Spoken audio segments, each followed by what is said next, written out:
What is up, guys? This is the rebellious gecko here, bringing you another Battlefield 3 commentary, this time on Armored Kill. Wow, we have waited a long time for this map.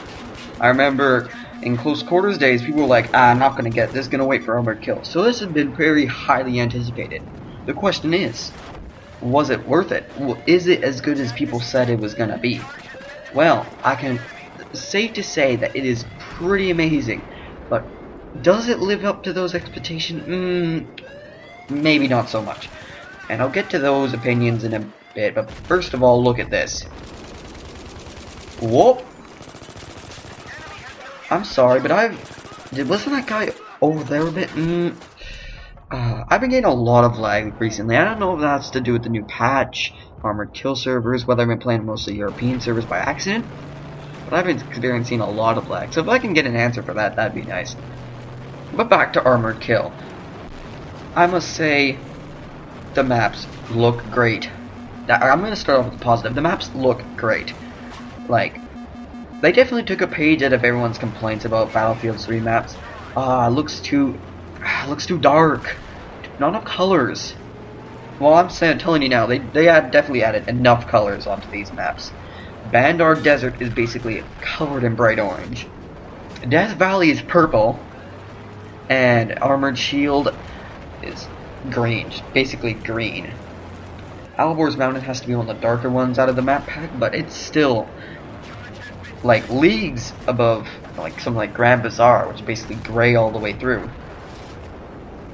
And I like that. I like what they just took advice and then did something for the community, which is nice. But it does have its problems, like with the modes. I think they tackled the modes strangely on PS3. Let's put it that way.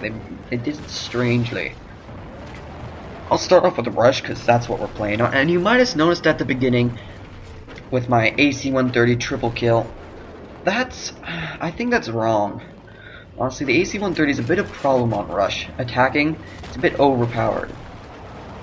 I'm not saying get rid of the AC-130 entirely on Rush, but being able to like kill so many people so quickly and having the people have to like take their time and take it out with Iglas, like, I guess you could make the argument that a good jet pilot could take it out, but still, then they should make it respawn less. That's the only thing I can see to affect this. Respawn it in less time. I mean, in more time, because to make it respawn in so little time, just it's like, oh, we take it down. Oh, look, it's up again. That's not right. I'm sorry. Oh, and you might notice my little spot up here. Already I've found some pretty good spots. Like, this is a nice mountain. Look above the people. They're not expecting it. So you just rain the hell down on them while your teammates go for the base. And back to the modes. My next mode I'm going to talk about is Conquest. And you can definitely tell that there might have been some PC favorism in this resort. Like, I know people have been complaining about having too little bases on PS3, but come on. 5 bases on a map that big on something like Armored Shield or Bandar Desert? It feels really desolate. Like, there's so little people there. Like, I honestly, when I was playing Armored Shield, I'd go to a base, get a kill, go to the next base, get one kill, go to the next base, get one kill. It was so slow action. I guess you could say that's a real Battlefield action, but you can definitely tell that it's gonna be a real treat for 64 players. So lucky you PC players. Which is actually something I'd like to hint at. I have bought in the PC version of Battlefield 3, and I'm thinking I might start doing some PC gameplay for better quality and such. So if I get a few good gameplays, you might see that in the future. But back on to Armored Kill. I think the last mode there is tank superiority. Yeah, I think that's it. And what to say about tank superiority? It's fun as hell. Having one base and having to take it on from like a wave of tanks is so fun. Like, but not without its faults though. As most of the game modes from Armored Kill. Mainly the respawn time of the tank. Because it's so long, you can be left at your base for 2 minutes, waiting for a tank or trying to run the 500 meters it is to the flag. Now it's such a waste of time. You could be doing so much for your team. I guess you could not reduce the respawn time and maybe made it so you could spawn on the tanks, that'd be another good thing. Spawning on the tanks would be a nice addition. Because then you could quickly get into the battle, but it's not unfair as you have like unlimited supply of tanks. But just do something, because it's like, it's really fun until you die and then it sucks. Then you're waiting because everyone else took a tank and everyone's out of there. But yeah, that's my thoughts about tank superiority. And really in general, the new vehicles, they're all good. I just see no problem with it.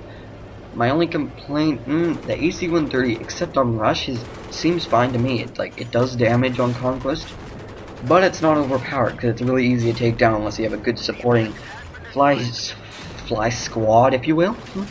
There's an idea. So it's not overpowered on Conquest. Tank superiority, all the tanks. Oh, but I will say this, on Conquest, what is the point of having a tank destroyer if there's no tanks to destroy? I don't know, beats me. I guess they didn't want to add too many vehicles in a huge map. Oh, and I guess I should be fair about the Conquest not being big enough thing. When you got like an unlimited supply of ATVs. And man, are the ATVs good in this game. Like, in Bad Company 2, they were fun. In Battlefield 3, they're even better. Like, they get so much airhead jumps, you just feel like someone from the X game. You just like flying through the air like 100 feet up on your ATV. It's insane how much air you get. Like, next time, just go and take an ATV instead of taking the tank destroyer next time. They are such a good vehicle. And what other vehicles I haven't really tried the artillery. Ever mobile artillery, is that what it's called? Well, I've never really tried it, but I've had a friend who played it, and must say he thinks it's really good. Like, he thinks it's a pretty good vehicle. And apparently it can take out air as well with like all the anti-air unlocks. I think that's all the vehicles that you can unlock in that. Yeah, I'm pretty sure that's all of them. And the environment's great as well. I must say the trees are a real trick. So especially when you're flying a helicopter, because they kill you once you hit the trees. So the trees, you have to watch out for them. That's all I'm gonna say. And the trees, I like how they explode, but they leave little stumps behind, and that's a bit of a problem too. The little stumps, you can crash your ATV into those, and it just take out your speed entirely. I'm really confused. Really. Voice crack there. I'm confused about the health system of the ATV, because I've driven ATVs where I've crashed them straight into trees and they've lived, but then I've driven them where I've slammed onto a rock and they've exploded. Maybe they have like a weakness to rock, or something like that. And something that came out with Armored Kill for PS3 is the patch, and this patch basically did a lot of balancing things for assault rifles, which I'm pretty happy about. The M416's become the new best assault rifle statistically, but it doesn't have the same rate of fire, so it doesn't have the same dominance over all the other assault rifles, which I think makes it fair. It's what the M16A3 was, but not as good as it was, if that makes any sense to you. But one thing I don't like what they've done with the patch is they've messed with the helicopters once again. Jesus, it's not like they've done that before. And this time, what they've done is they've done a lot of things to chop. They made the rockets stronger, which is nice, because I always thought they've been too weak against infantry. Somehow they managed. Infantry can only survive one sniper shot to the head, but can survive like 1,000,000 rockets to their sides. Don't ask me how. But what they've done is taken out flares for the gunners, and that really makes your helicopter so weak. Like if all you need is a determined man with an Ingla, and you're dead. Because now below the radar doesn't work, so one determined man with an Ingla will take you out. It happens a lot on this map because basically there's so many air vehicles. You got like always a guy with an Ingla on you, which is really annoying. And what they've done with the scout heli is they've taken off the laser painter guided shell combo, which understandable. I liked it a lot, but it's understandable because now you have to use teamwork, which is always a change. Like some Battlefield players, I swear, are like, what is teamwork? I know nothing of this. Especially some of the games I've been playing. Holy crap! Honestly, some of the games before that have gone in before this clip. Like, my team's been so dumb. Like, I felt like I've been the only one killing anyone. Like, that's a bad way to think sometimes, because honestly, they are doing their best. But I just felt so alone sometimes. Like, I even play with squads, and I'm still feeling alone. It's just me and my squad, basically. But as we're on the last base here,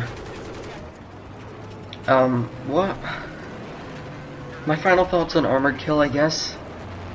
It's a really good map pack. It's just not as good as what people thought it would be. I'm sure your PC players are just gonna love it. Like, honestly, yeah, you can tell this is a more PC directed DLC, as was Armored Kill, a more PS3, Xbox 360 directed DLC almost. But more lag. Like, what was that guy doing? He like died after I shot all my bullets into me. This is like, it doesn't hurt. Okay, now it does. Oh, like, I've been having such bad lag. But as you can see, I kind of lost my tank there because really bad. I thought I could go around. You can't. Don't even try to go around those places. I was going around all game, and I just thought, I can go around one more time. It's gonna be great. I'm gonna flank them all. It does not work. You cannot flank anyone through there because they basically got sandbags all the way through the back. Which I guess is kind of fair considering it's the last base. But the game's about to end here, so I guess I'll leave my finishing comments. If you did like the video, leave a like. If you did like the commentary and the video even more, subscribe. I'll always be making more videos, so you'll never really stop seeing me, I guess. Stop hearing me. I don't know, you like my voice or not? And please comment below what you thought.